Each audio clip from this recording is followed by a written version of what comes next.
Ayan. Lagay tayo ng carlet strips. Guys. Check muna natin kung nagaan. Ilagyan natin. Suot lang natin to dito sa ilalim. Katulad nito. Anong natin to dun. Nasa may loob.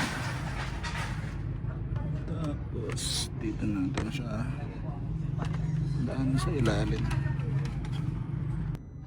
Ayan guys, umilaw na siya. So yung connection natin, ayan, pinadaan ko lang doon sa ilalim. Ayan yung blue, papunta accessory wire. Tapos sa connection nya, ito sa ground yung black, kinonect ko yan. Tapos red, dalawang red para sa blue na ilaw, ayan sa running light. Tapos yung yellow para sa signal light, pero hindi ko na siya kinabit.